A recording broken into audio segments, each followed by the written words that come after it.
is the big bird, here is the small bird. Are you serious? Are you going to stuff me inside this? Oh my God, you will go inside me. No, no, no, no. Yes, yes, yes, yes. What came first, the chicken or egg? I hate that conversation. But long ago, some chefs decided to put egg into a bird into a bird, egg, and they made one awesome recipe, Murg Musallam. We are going to make that today for you. Hello, Namaste, Salam Alaikum, Sat Sri Akal. Today let's go ahead and make that Murg Musallam. First, we got two birds, because one bird will go into another. We got two variety of eggs, they will go into each other. Here is the big bird, here is the small bird. Are you serious? Are you going to stuff me inside this?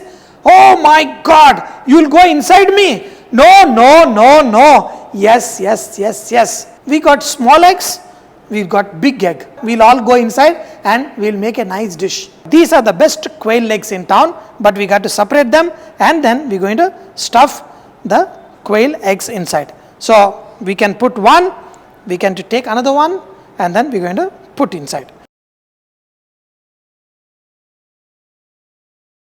We need to put this quail inside this chicken. Take a chicken egg and put it back where it came from. Get the chicken legs together and tie these legs. Only on the breast, I'm just going to do some gashes. Just get the knife inside, but don't put two big gashes. Let the knife go deep inside.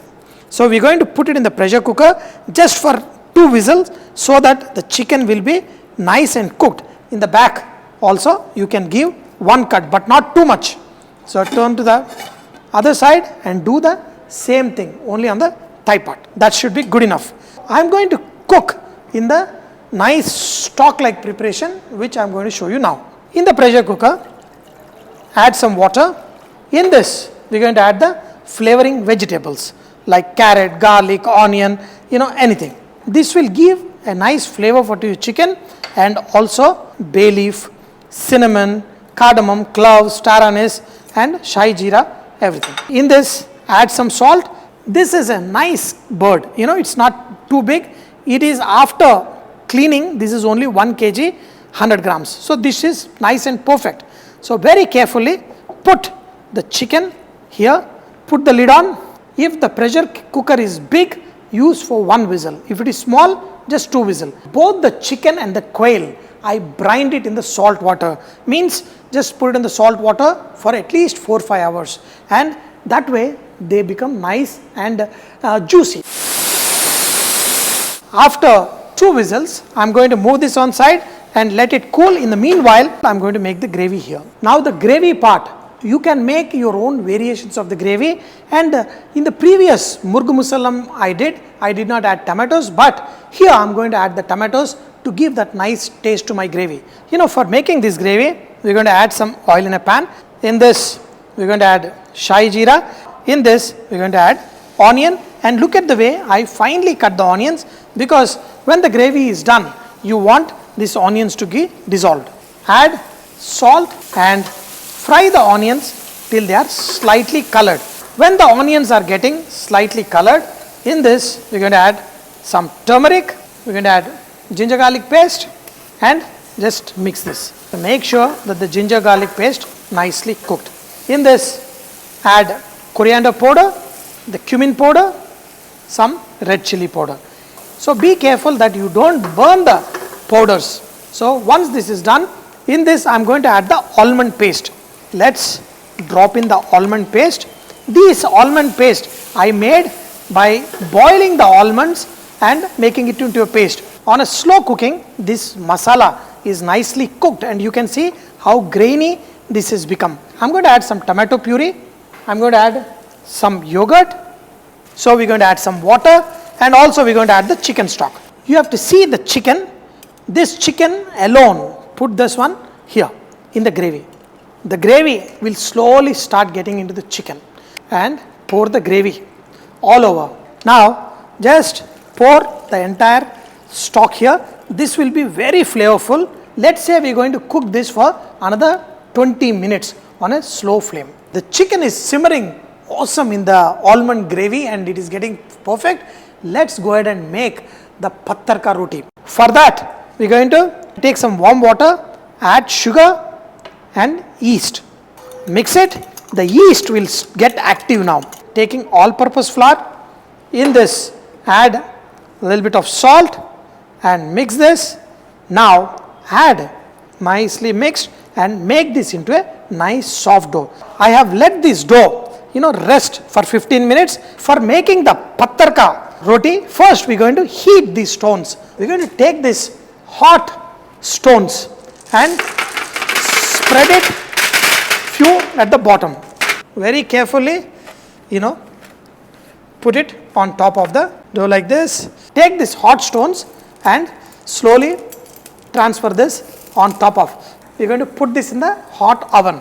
The bread went into the oven and now you have to look at the quality of the gravy. In the final stages, we are just going to add some, chopped mint and also some chopped coriander in this.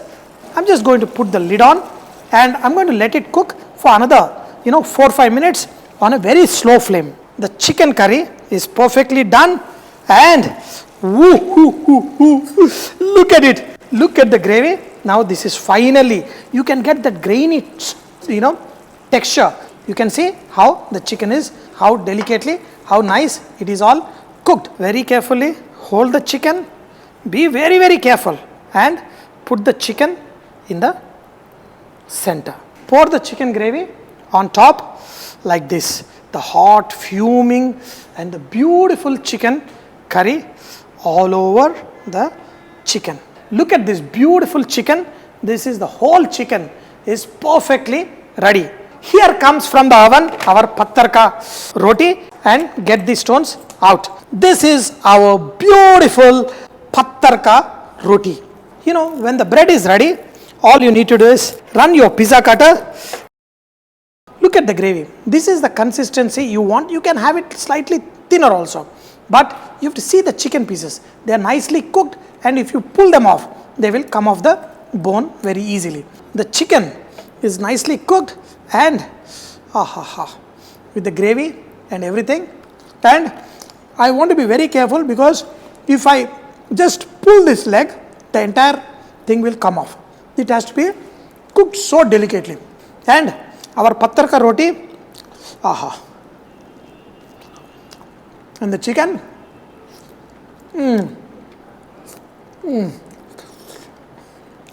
this butter is nicely cooked, but it has to still get into the gravy. So once you pull out the bird, put it in the gravy, and there are eggs inside the bird too.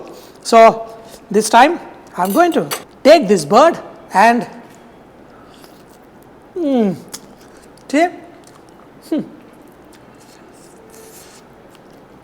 the quail bird is also perfectly cooked.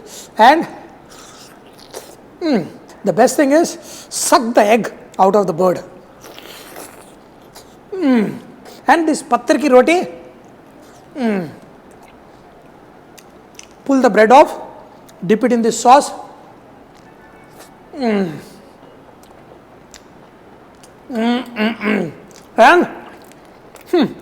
when you eat this good, you got to say, "Vare vah."